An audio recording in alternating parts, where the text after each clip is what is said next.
उत्तर प्रदेश के कुशीनगर से ये बड़ी खबर। मदनी मस्जिद की सुरक्षा को बढ़ाया गया है। बकरीद को देखते हुए ये सुरक्षा बढ़ाई गई है। पुलिस बल का फ्लैग मार्च जारी है। संवेदनशील इलाकों में ये निगरानी बढ़ाई गई है।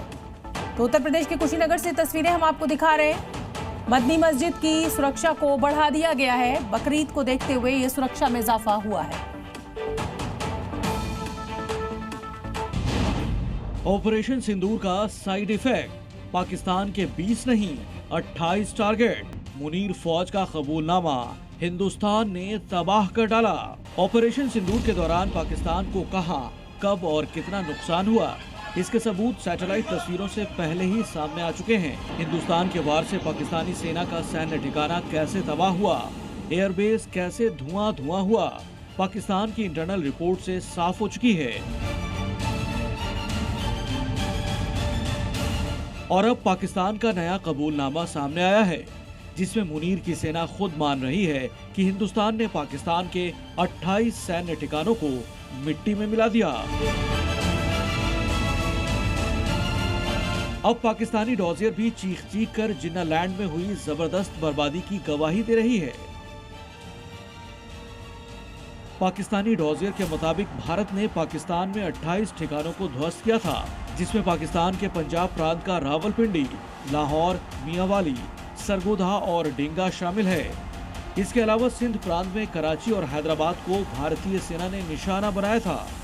बलूचिस्तान प्रांत में क्वेटा, तुर्बत और ग्वादर में भारत की तरफ से सैन्य कार्रवाई की बात भी डॉजियर में कही गई है। साथ ही खैबर पख्तूनख्वा में पेशावर और डेरा इस्माइल खान को टारगेट किया गया था।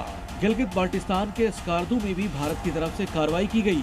इसके अलावा दावा किया गया कि भारत ने मुरीद airbase, Rafiki airbase, Masroor airbase और समुंगली एयरबेस को निशाना बनाया था।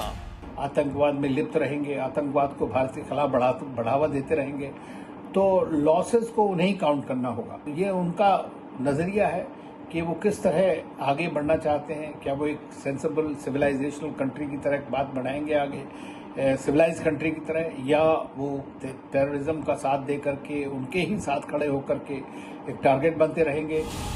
दरअसल ऑपरेशन सिंदूर के दौरान हिंद की सेना ने आतंक के ठिकानों पर चुन चुन कर वार किया था, जिसके बाद आतंकिस्तान के इन ठिकानों में मलबे के सिवा कुछ नहीं बचा था।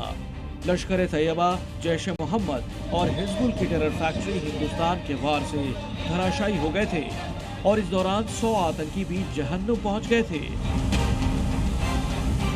लेकिन हाफिज सईद हिंदुस्तानी हमले में बाल बाल बच गया, जिसका कारण था कि आर्मी चीफ मुनीर ने हाफिज सईद को सेफ हाउस में छिपा रखा है और अब उसी हाफिज सईद को पाकिस्तानी हुक्मरान अपना भाई बता रहे हैं, उसका गुणगान कर रहे हैं। दरअसल पाकिस्तान के जर्रे जर्रे में आतंक बसा है।